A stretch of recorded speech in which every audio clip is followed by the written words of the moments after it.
Bienvenidos todos a la cápsula número 3 de esta serie de cápsulas que está promoviendo el proyecto Semilleros de la Primera Infancia de PAMI.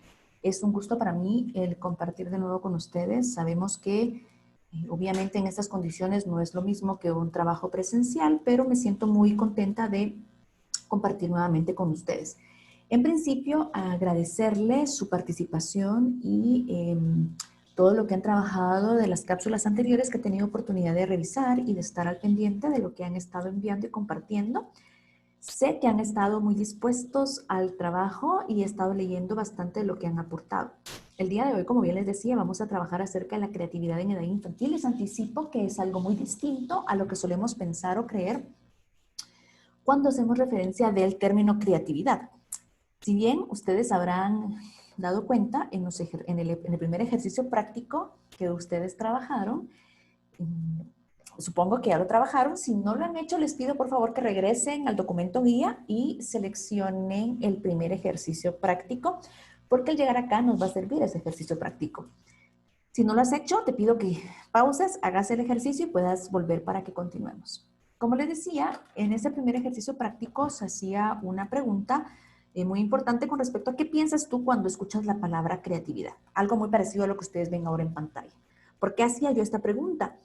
Es muy común y muy probable, si tú revisas tus notas, que cuando hablamos de creatividad pensamos en pinturas, en esculturas, en dibujos, en arte, ¿sí? En todo aquello que tiene color, movimiento, música, transformación. Y si bien es cierto, y eso tiene que ver, tiene relación y tiene vinculación con la creatividad, no necesariamente es eso únicamente lo que define lo que es un proceso creativo. Y hoy vamos a trabajar justamente esa otra parte, no la parte de la manualidad, de los colores, de la pintura y de la témpera, sino que vamos a trabajar esa otra parte que muy pocas veces hemos hablado o quizá muy pocas veces se define, ante todo cuando hablamos de la primera infancia. Porque si pensamos creatividad y primera infancia, pareciese que estamos hablando siempre de trabajos manuales, incluso entorchado, bolitas y toda aquella técnica que se hace durante la primera infancia. Para empezar, vamos a irnos directo. ¿Por qué me salto los objetivos? Los objetivos puntuales no quiero que se queden como limitados a ellos, pero mi interés puntual es que ustedes puedan apreciar la creatividad desde otra perspectiva y poder utilizarla para transformar desde su espacio, no importando cuál este sea como psicólogos, como trabajadores sociales, no importando cuál sea su rol, que ustedes tengan la posibilidad de impactar la vida de los niños y poder propiciar su creatividad. Para empezar, quiero que veamos algunos conceptos básicos de creatividad. Ustedes los pueden leer ahí en pantalla. Siempre pueden darle pausa al video y leerlos. Yo no los voy a leer, pero les voy a compartir que la mayoría de autores establecen que la creatividad es salirse de lo común, es hacer algo totalmente distinto, es diseñar, es plantear, es propiciar algo nuevo a partir de lo que se ha vivido, es hacer algo novedoso. Se habla mucho cuando decimos creatividad, se compara mucho con innovación, con diseño, con proponer, y básicamente eso es lo que establecen los tres conceptos que yo he colocado aquí en pantalla. Sería genial si tienes tú la oportunidad y la posibilidad de buscar en un diccionario común, puede ser incluso en el buscador de internet, el significado de creatividad y contrastarlo con lo que tú estás viendo en pantalla. No se vayan a asustar si de repente desaparezco yo en la pantalla. Ya saben ustedes, como lo he hecho antes, algunas veces aparezco y desaparezco para que ustedes se puedan concentrar en la pantalla. Algunas de las cuestiones que establecen todos los autores, o algo que en la mayoría coincide, es que la creatividad la tenemos todos. Es decir, que todos somos creativos, que todos tenemos esa posibilidad de crear. Esto vendría a quitar esta idea que solo algunas personas son creativas y que solo ellos pueden llegar a tener esa posibilidad de expresarse de una manera distinta, de crear, de diseñar, sino que en este caso todos los autores determinan que todos somos creativos. Otra idea interesante de los autores es que lo creativo debe ser útil para la sociedad y para la persona que lo crea. Eso es sumamente importante y quizá muy pocas veces lo consideramos, pero si pensamos en ello, significa que cualquier hecho creativo que desarrollaremos o que haremos en el futuro, tendríamos que pensar que tiene que tener un impacto para la sociedad o bien para quien lo está creando o quien lo está presentando, que en este caso seríamos nosotros. El tercer apartado es muy interesante también porque justamente resume lo que yo bien les decía hace un momento. Creatividad es crear algo nuevo. Cuando decimos crear algo nuevo, quiero que quede bien en claro que no estamos hablando de inventar, no estamos hablando de invención. La creatividad tiene que ver con hacer algo nuevo a partir de otros elementos que existen o hacer algo nuevo a partir de ciertos elementos para replicar algo que ya vimos, que ya vivimos o que ya experimentamos. Súper importante porque no es lo mismo ser un inventor que ser un creador o ser creativo. Por ejemplo, pensemos en las sillas. Ahora hay diversidad de sillas con diferentes diseños, algunos más ergonómicos que otros, pero esos diseños tienen que ver con la creatividad, no tanto con inventar la silla o con el uso de la silla, sino con la creatividad de la forma que pueda tener esa silla que ya alguien más inventó previamente.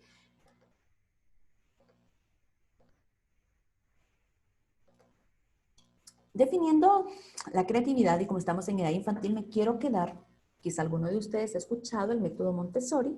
El método Montessori surge a partir de una doctora que desarrollaba procesos para niños con alguna situación específica, con algún tipo de discapacidad o con algún tipo de diagnóstico previo. Importante decirlo porque ahora se utiliza mucho el método Montessori como, diría yo, como estrategia de mercadeo. Si es Montessori es bueno, entonces ahora todo resulta que es Montessori. Cama Montessori, casa Montessori, vida Montessori, y no necesariamente es así. Cuando hablamos de Montessori, muchas veces se nos olvida su filosofía. Y quiero mencionarla porque es súper importante mencionarla para aprender de creatividad. Cuando hablamos de Montessori en la actualidad en educación, mucho hablan de los materiales, del uso exacto, de cómo hay que modelarlos, de la forma en la que hay que usarlos, pero hay cosas que se nos olvida de Montessori. Y quiero hablarles de dos cosas de ellas. La primera es que Montessori planteaba mucho que los niños deberían de tener momentos de libertad y de usar los utensilios de la manera que ellos quisieran, sin seguir pautas específicas. Eso significa que pretendía que los niños tuvieran momentos de libertad, momentos en los que pudieran explorar y descubrir su ambiente haciendo uso de recursos específicos sin necesidad de darles una instrucción determinada. Lo otro es una frase muy utilizada y que es muy famosa de Montessori, que es libertad dentro del orden. Esto va a ser muy útil para este proceso y para comprender, porque cuando el Montessori decía hay que permitir libertad dentro del orden, si bien está diciendo que se puede hacer muchas cosas dentro de un parámetro específico.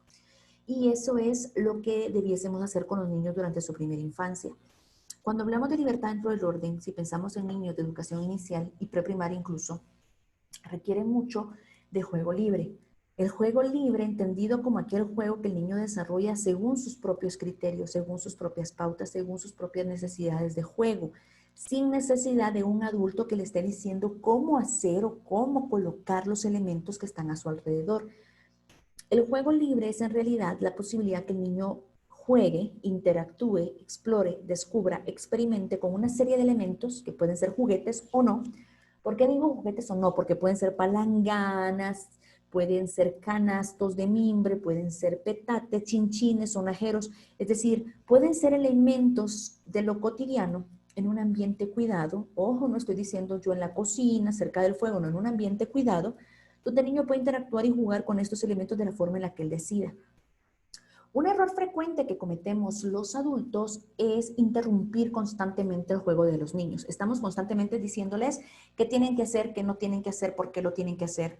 Un ejemplo práctico es que veamos un niño de pronto y utilizando un carrito y decir que el carrito está volando. Y entonces llega el adulto y le dice, hey, a ver, el carro no anda en el cielo, el carro anda en la carretera. Y le corregimos eso. O un niño que quiera usar y dice, este es mi timón y estoy manejando, y llega el adulto y le dice, no, no, no, te queda mejor esto como timón. Este tipo de situaciones lo que hace es bloquear la capacidad creativa de ese niño. Y por eso es que estoy mencionando a Montessori con libertad dentro del orden. Es necesario que el niño tenga la posibilidad de descubrirse a sí mismo como un ser creador, de explorar y de realmente permitirse entender qué quiere, cómo lo quiere expresar y cómo quiere hacerlo con dar a conocer a los demás. Es muy probable que de Montessori podríamos hablar mucho más o que tengamos el interés de aprender o conocer más, pero para efectos de la creatividad vamos a utilizar únicamente esos dos elementos. Por último, y no menos importante, quiero hablar de Vygotsky. Vygotsky es quien va a justificar la forma en la que vamos a abordar la creatividad hoy. ¿Por qué estoy diciendo esto? No vamos a abordar la creatividad como la posibilidad de diseñar con materiales, sino de entender bien la creatividad como proceso mental complejo. La creatividad en realidad, de acuerdo a Vygotsky y a muchos otros autores, es un proceso mental complejo. ¿Qué significa esto? Es un proceso mental elevado que necesita de muchas habilidades previas para lograrlo. Decíamos al inicio que todos dicen que todos podemos ser creativos. Es decir, los autores dicen, tú también puedes ser creativo, todos podemos ser creativos, en la medida que logremos desarrollar estas habilidades que nos van a permitir crear. ¿Cuáles son esas habilidades previas? Según Vygotsky, cuando yo voy a ser creativo, lo que estoy haciendo es una reproducción o una creación de algo que ya viví, de una experiencia previa. Entonces, registro la experiencia previa, me hace sentir seguramente algo, genero algo con esta experiencia previa y definitivamente con ello puedo transformar o diseñar a partir de esos elementos. Para esto, entonces, necesito primero observar, entender lo que pasa a mi alrededor, registrarlo, analizarlo y después eso que viví me va a servir para representarlo en una situación posterior. Por ejemplo, a los niños cuando los vemos jugar esto que le llamamos el juego como sí o el juego de roles, seguramente esa representación que hace cuando dice, por ejemplo, ahora yo soy doctora y te voy a curar, esa representación que hace es muy probable que la haya observado en alguien más. Es decir, no puede inventar esa representación si no tiene una experiencia previa que le permita pensar y entender cómo haría un doctor, ya sea que lo vio en la televisión, que cuando fue al centro de salud, o porque alguno de sus padres ha hecho ese tipo de juego con ellos. Lo que tenemos que ver acá es que son experiencias previas que ahora están siendo utilizadas para reproducir algo nuevo, para crear en el juego ese rol o esa postura.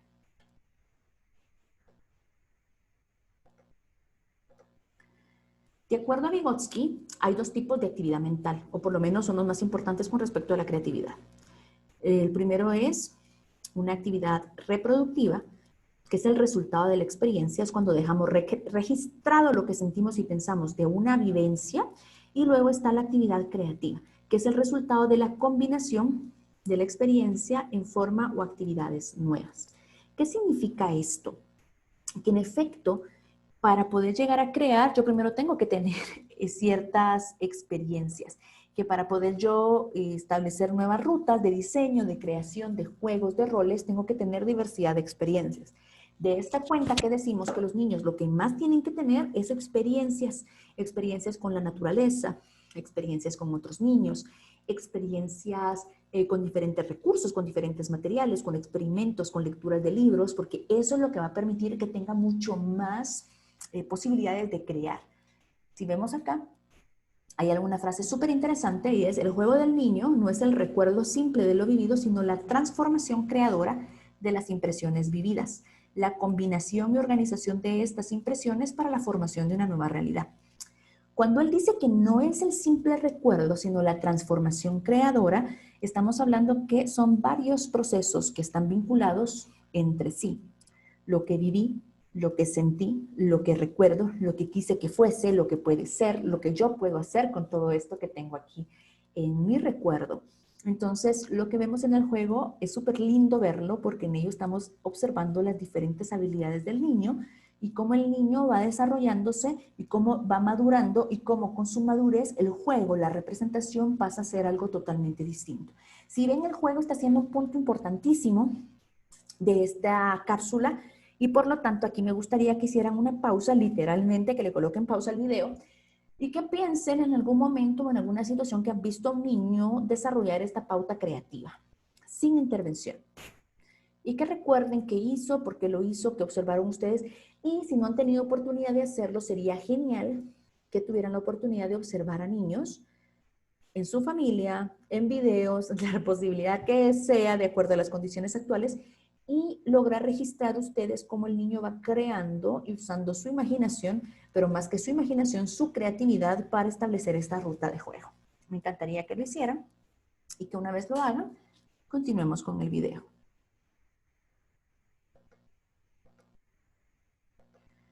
Quiero que entendamos una cosa acá.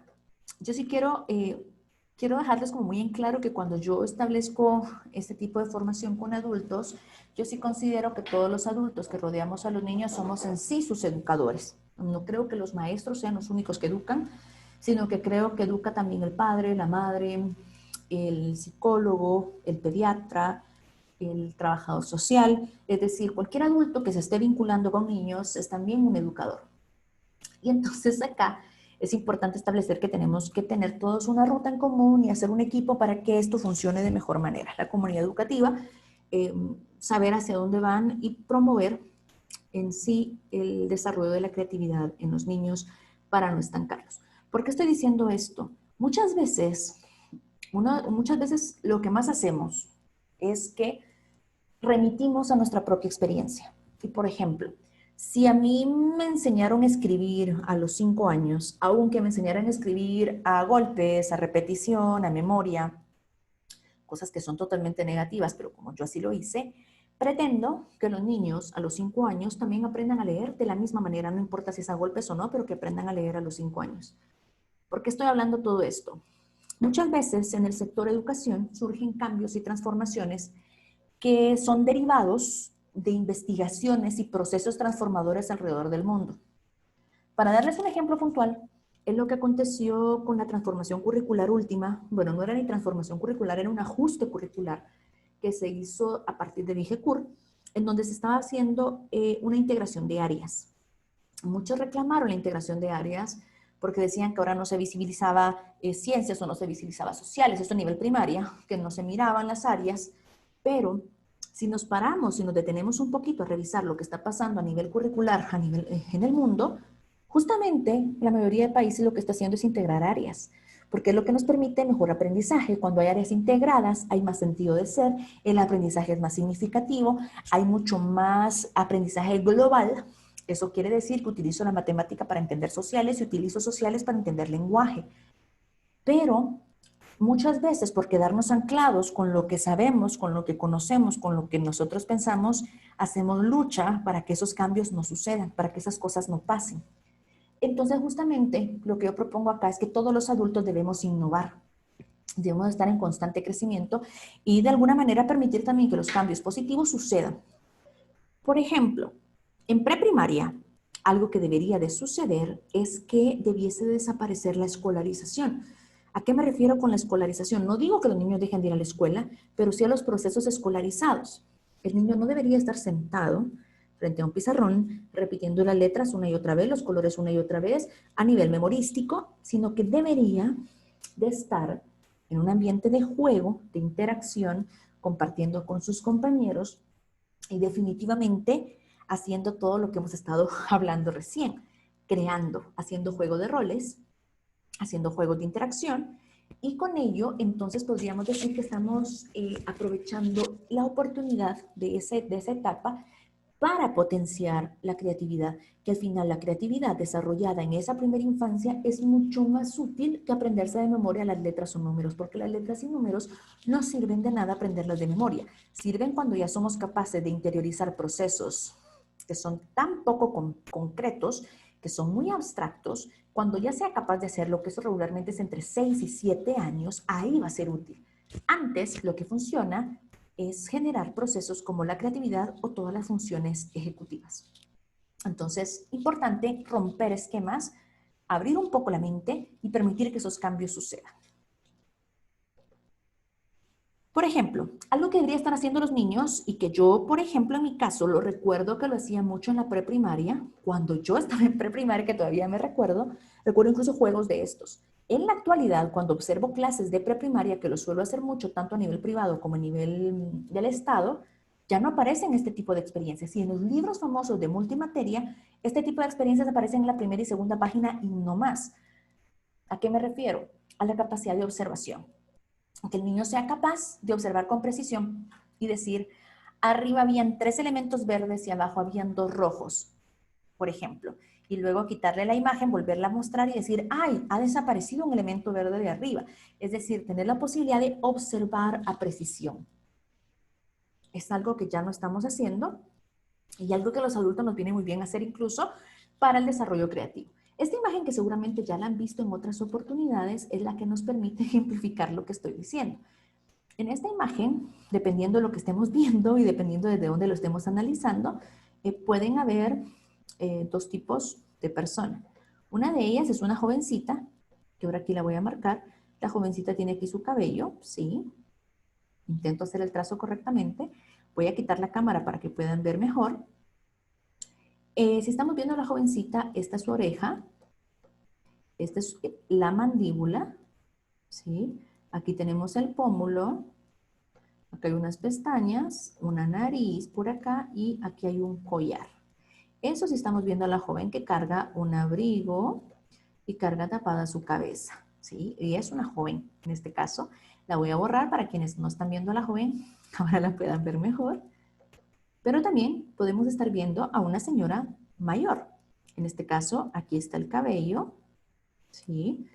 Por acá tenemos una nariz muy pronunciada, un ojo con alguna línea de expresión, otro ojo por este lado, y esto que vemos aquí es su boca. Y por aquí, la mandíbula o quijada, ¿sí? Si ven, en este caso tenemos o pudimos haber observado 2 imágenes diferentes en un solo dibujo. El hacer este tipo de ejercicio nos permite perfectamente bien desarrollar nuestros procesos creativos. Entonces un niño, algo que puede ser similar a esto es acostarse en la grama y observar el cielo y observar qué formas tienen las nubes, por ejemplo. Es una experiencia súper interesante, súper enriquecedora para este proceso de la creatividad. Como también podemos hacer otros procesos de registro y observación, ver imágenes, quitarlas y luego decirles que recuerdan, ver imágenes y tratar de replicarlas en otro cuaderno, en otro plano gráfico, pedirle que ir a un campo, en estas condiciones quizá no es tan posible, pero cuando se reabra y cuando podamos tener una vida más o menos normal, esperemos que sí sea más posible, observar un árbol y luego registrar ese árbol, observar vehículos en un espacio determinado y luego lograr decir qué colores son los que tienen esos vehículos en ese espacio determinado, entre muchas otras cuestiones de observación. ¿Cómo podemos lograr la creatividad infantil? Les prometo que hay un video que he dejado para después de este. Yo lo dejé aquí en la presentación para que ustedes puedan verlo después y pero para que quede registrado en la presentación, pero esperaría que lo puedan ver después. ¿Cómo podemos lograr que sean creativos los niños? Primero tenemos que partir por las características nuestras, del docente, del mediador, del educador, del padre de familia.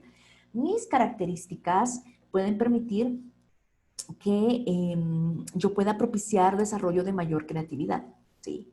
La fluidez lingüística, entre más fluida sea yo para hablar, entre más palabras ocupe, mejor voy a estar desarrollando el lenguaje de los niños y un lenguaje muy bien desarrollado permite más capacidad creativa, porque entre más palabras conozco, entre más procesos sé, entre más cosas identifico, tengo mejor posibilidad de expresar mis ideas. Entonces, la fluidez es importante, la flexibilidad, y que yo también sea un ser flexible y que pueda de alguna manera determinar cuando algo se sale del control, yo pueda buscar opciones, pueda buscar alternativas para suplir aquello que se salió de control. La originalidad, el estar dando y buscando siempre respuestas que no son las mismas, que no son habituales, y ante todo la elaboración.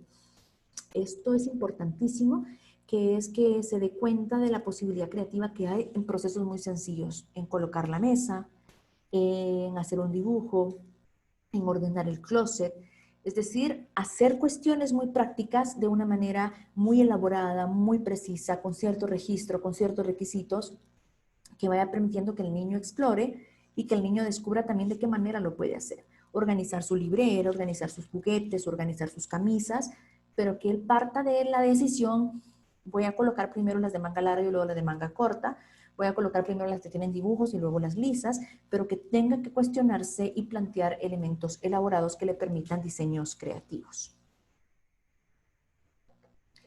Ahora, con cuestiones más puntuales para que hagamos con ellos. Si ven, no estoy diciendo en ningún momento que usen crayones, que usen marcadores. No, estamos hablando del proceso mental, por eso es de que el tipo de experiencias son distintas.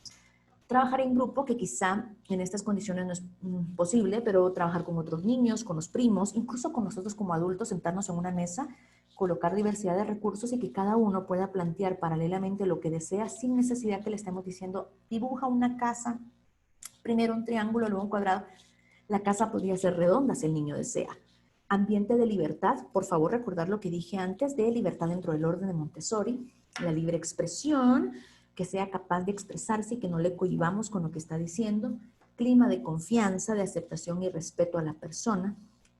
Quiero realmente detenerme un momento y ser un poco más específico con esta parte que está por acá. La amenaza de la evaluación. Quiero definirla y quiero que la conversemos un poquito.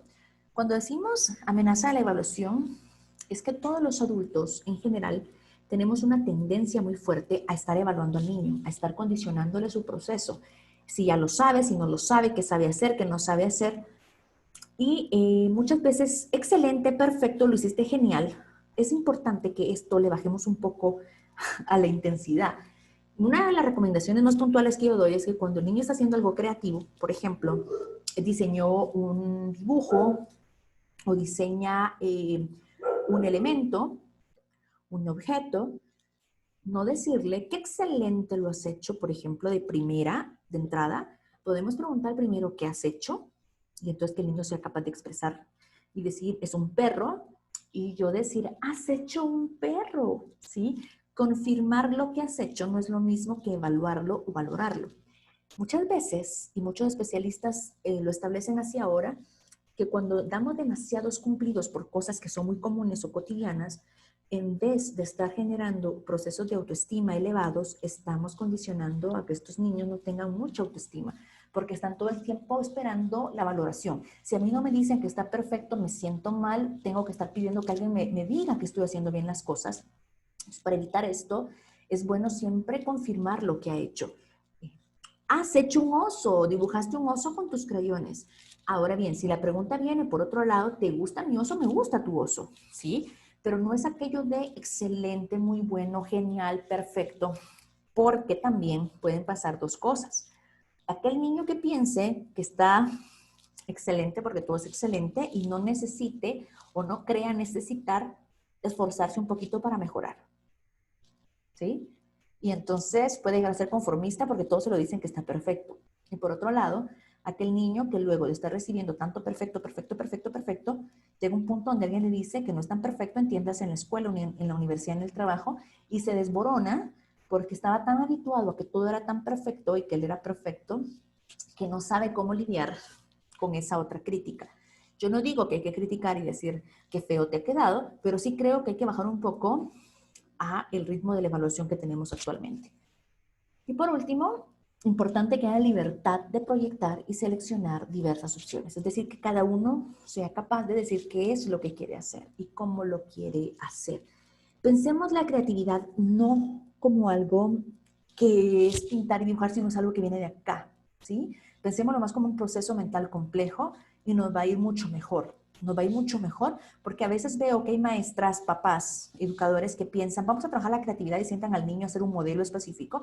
A ver, ahora dobla aquí, ahora dobla para allá, ahora pongámosle ojitos. Y ahí lo que estamos haciendo es reproducir un modelo que quizás no es el modelo que el niño quiere. Entonces, pocas veces ese tipo de estrategia realmente promueve la creatividad. Quiero irme.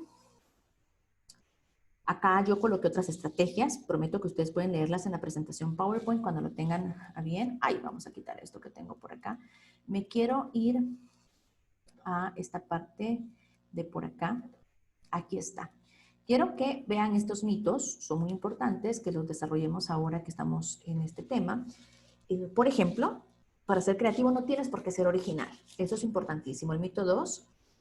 No son los artistas y científicos los únicos creativos, todos podemos ser creativos. El mito 3, no es cierto que se necesite un alto coeficiente para ser creativo. El mito 4, La creatividad significa producir algo tangible. O sea que yo puedo ser creativo aunque no tenga un pollo, una jirafa, un elefante de cartón. Mi creatividad puede estar acá. Mito 5, la originalidad es innata, no necesariamente, ¿sí? Mito 6, la creatividad es fácil. También es un mito, es un proceso complejo mental, no es algo fácil. Mito 7, la creatividad es solo para los jóvenes, tampoco es cierto. Esto de la creatividad es buena, no necesariamente alguien puede ser muy creativo y no necesariamente puede ser cosas positivas. Aquí hay otros mitos con respecto a la creatividad, que se cree que una persona creativa es quizá una persona muy loca. Y otra cuestión acá, los genios creativos son expertos en todos los temas. Tampoco es muy cierto. Ahora sí, me quiero regresar a esto que está por acá. ¿Cómo puedo desarrollar la creatividad? Ya sabiendo los mitos, uno, generando cuentos incompletos. Que los niños sean capaces de cambiar el final o el principio de un cuento. Eso nos puede aportar muchísimo porque va a estar generando nuevas realidades e ideas a partir de sus propias experiencias. Adivinanzas porque amplía su lenguaje. Encontrar respuestas o interpretar las cosas de forma diferente. Estos dos puntos, el 3 y el 4, se vinculan mucho con la próxima cápsula. Seguramente les va a gustar la vinculación que tiene un tema con otro. Algo que les sugiero muchísimo para los niños es la posibilidad de clasificar y organizar cosas. Lo mejor que puede tener un niño para jugar es una caja llena de cubos, bloques, ¿sí? Una caja llena de palanganas de diferentes tamaños, canastos, es decir, elementos que puedan servirle para colocarlos para una forma, de otra forma y ante todo para clasificar. Los niños cuando están en etapa temprana les gusta mucho ordenar sus juguetes, clasificarlos, ordenarlos, posicionarlos y cuando hay variedad esto les va exigiendo que su cerebro esté haciendo más, haciendo como más pautas de clasificación y eso definitivamente les va posibilitando más el desarrollo creativo. Los poemas también generan creatividad. Si ven, ninguno de lo que está en el listado habla de crayones, marcadores. Estamos diciendo qué podemos hacer mentalmente para que después el niño pueda expresar de la manera que desee su proceso creativo. Espero que hayan disfrutado tanto esta cápsula como yo y que vean que tiene una cualidad distinta a lo que siempre hablamos de creatividad. Espero que observen los otros videos que les he agregado, que van después de este, para que nos sigamos compartiendo en los ejercicios prácticos y sigamos aprendiendo en las cápsulas que tan amablemente y con tanto esfuerzo nos están proporcionando Semilleros por la Infancia de PAMI.